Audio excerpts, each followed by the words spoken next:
Hi everyone, welcome back to Healthy with Nicole. In today's video, I'm going to talk about my experience with cortisol and the sneaky hormone that could be causing you more trouble with your gut health. So a couple years into my carnivore diet, as you probably know if you've been following me, I used that and some other things to really help reduce the symptoms of ulcerative colitis. And I ended up actually curing myself.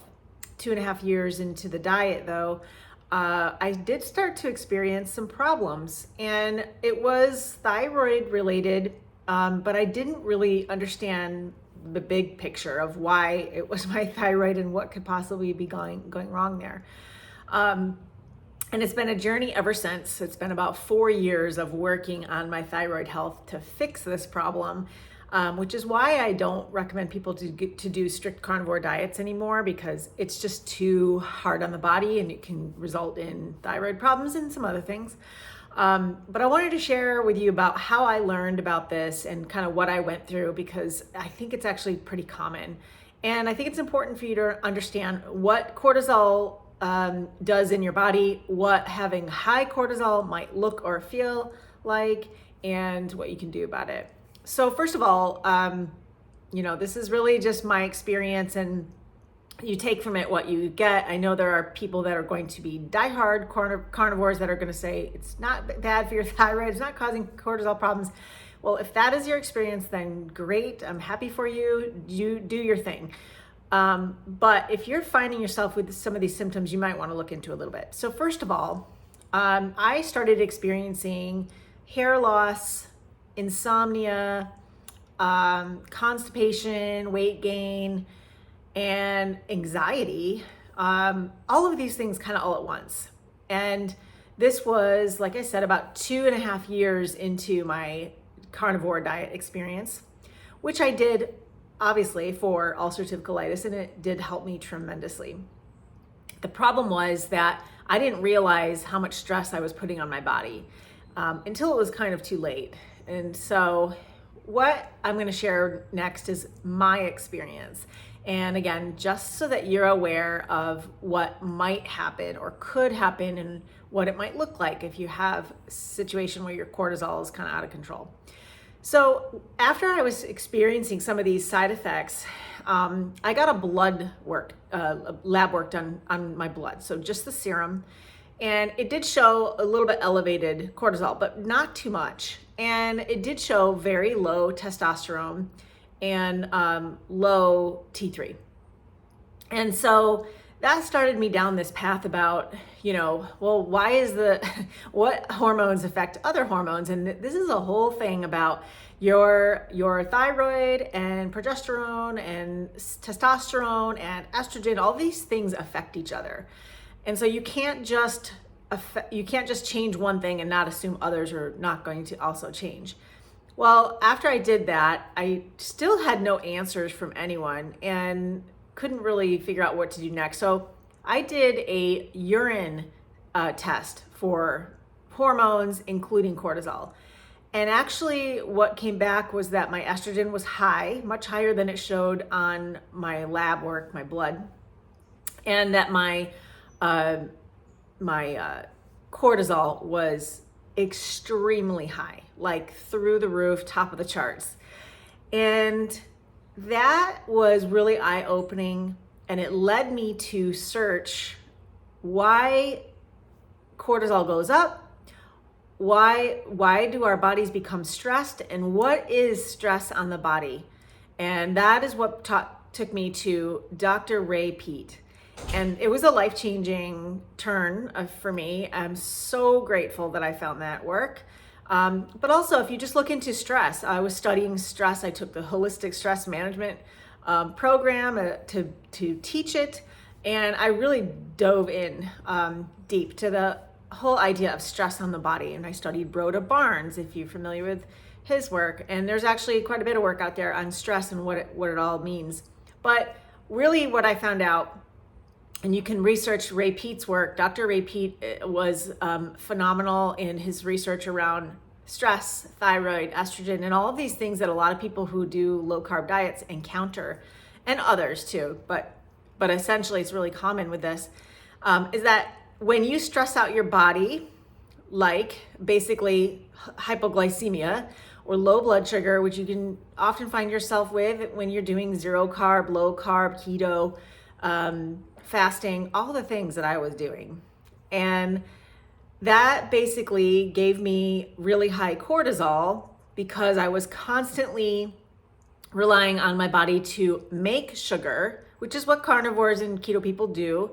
You rely on the liver to make it in gluconeogenesis, which it will, but it's using your tissue to do that. It's using your lean muscle tissue or organs, any other tissue that it needs to break down to continue to feed your brain and your body on glucose. And so there's really no way around this unless you just feed your body glucose, and then you can bypass this stress response.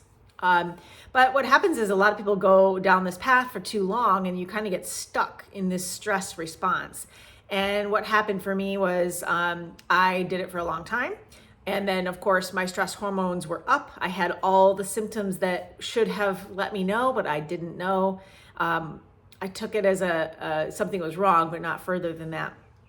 And so what was happening is the stress hormones will basically press down your thyroid hormone, also your testosterone. And so your estrogen rises and also progesterone lowers. So these are the hormones that are going down that actually protect you. And the hormones that go up are increasing inflammation. So you do have an increase of inflammation in your body. And also when it affects your body's natural anti-inflammatory process. So that is what happened to me. And I had all the labs to prove it. And so then I found myself in this situation that, how do I undo this? And that's what I've been unraveling now for 4 years. And so even though I've not experienced any more ulcerative colitis issues, pretty much got that taken care of, it is really important to me to get my thyroid back to functioning at a normal level. I'm barely within the normal ranges right now, but in my opinion, still way too low. And my cortisol is still high, even though now I've added back lots of carbohydrates. It's taken me a long time to really accept that how much carbohydrate I really need to get the stress hormones down. The more active you are, you need more, and I'm a very active person. So for me, it took a long time for me to wrap my head around and accept that carbohydrates were not going to hurt me, sugar is not going to hurt me, and I have to really unlearn a lot of these things that I learned over the years. Unfortunately, some ways it helped me, but in some ways it hurt me. And I'm sharing this because I think it's actually really common, and I'm seeing a lot of other people that are turning up, especially women, with hormone imbalances, especially around thyroid, estrogen, progesterone, but also I'm seeing men that have really low testosterone, and women too. And then their cortisols might be high, and you don't know really for sure unless you do that urine test, which is why I did that. I think that the serum can only tell you so much. And so if you suspect this could be an issue, then I would certainly maybe check into that test. Again, I'm one of those people that I don't really want to go spend lots and lots of money on tests of all sorts. Because if you just assume that this is your problem, you're not going to do any actions that are bad for you. You're only going to be doing positive actions. And so you might as well just do it and see if you get the positive result. But if you wanted to, you could get a urine test. And I think I'd have to go back and look who I did that through. But anyway, there's lots of choices out there. But let's just say, if you think that you have high cortisol, you're having any of those symptoms, poor thyroid function, low testosterone, low libido, low progesterone, did I say that? High estrogen, inflammation, insomnia, you may have hair falling out or breaking. There's quite a few symptoms, dry skin. So these are things to pay attention to. And if this is the case, then what do? Well, there's a couple things that I do every day now. They're just part of my habits. First of all, I slow way down. If you're working out a lot, which I know most people in the health space do, and they probably work out too hard. Anytime you're doing high intensity exercise, your stress hormones are going to go up, which suppress your thyroid function. And that in turn is going to affect your gut health. Any situation where your cortisol is high will, but especially your thyroid. And so reducing the exercise intensity that you do, you can still lift weights, go slower, don't superset, don't do high intensity in between, and maybe stop the cardio and just do walking. That's what I've done, and that has helped me a lot. Also, no fasting. Fasting is basically giving your body stress. And when your body starts to become stressed, it no longer detoxifies itself. Your liver is the organ of detoxification. And when you're fasting, it basically shuts down that process. So even though we think we're fasting and cleaning our body, we're actually doing the opposite because it's so stressful on the body. So no fasting, keeping blood sugar stable. That means eating protein, carbs, and fats together all the time, and eating frequently enough that you can maintain your blood glucose. So that means, several meals throughout the day for some people. And if you are exercising a lot and doing a lot of other physical activity, you're going to need to increase your carbohydrate that much more. Most people need well over 100 grams a day. And I think it's closer to probably like 200 or 300. And if you're working out really intensely, probably more than that. And just simply under eating will cause your cortisol levels to go up. So making sure you get enough food frequently. Getting enough sleep is super important. My sleep was really disrupted, so I've had to work really hard on that. I have a lot of things on my website you can download and look at about improving sleep. But checking your environment, making sure that your environment is free of blue light and those kind of things, that's important. Also, getting enough sugar and salt, both of those help reduce cortisol. So if you're craving salty foods, I recommend making like your broth, your healing broths with collagen with a lot of salt in them, because that will help reduce cortisol. It's a good snack. It helps you sleep. You can take it throughout the day, have it as part of your meal. It's like probably the safest protein, according to Dr. Pete. As far as not increasing inflammation. In fact, it reduces inflammation and reduces that cortisol too. So having that, and then sugar is actually good for you. It's not so, we've been taught that sugar is this terrible devil. It's actually the things that are paired with sugar. Flours, oils, artificial ingredients, thickeners, garbage. Those are the things that really you should be worried about that cause inflammation. Sugar in itself really is harmless. In fact, all it does is increase your glucose. Easy.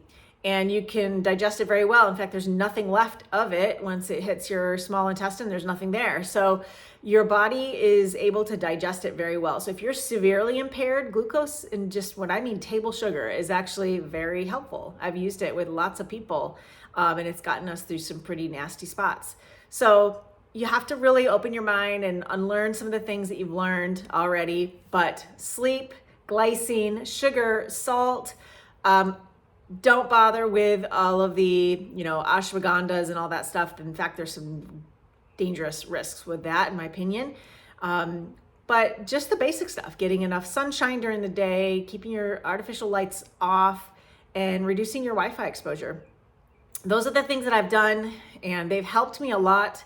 My sleep has improved, my thyroid has improved, my symptoms have improved, and I'm still working on it. But those are the things that I think are really important. And if you're really wanting to heal your gut, you cannot ignore cortisol. It's a big deal. So I hope this was helpful. Please like it and share with someone if you think it will be helpful. And the more that we get views and likes and comments on my videos, the more that people that need help with ulcerative colitis and other inflammatory bowel diseases will see it. And so I appreciate all of you for watching. Please comment below if you've had any experience like this. I know it's very controversial. There's going to be some spicy comments, I bet, but I'm happy to hear them and anybody else that has experienced these things. And I will see you in the next video.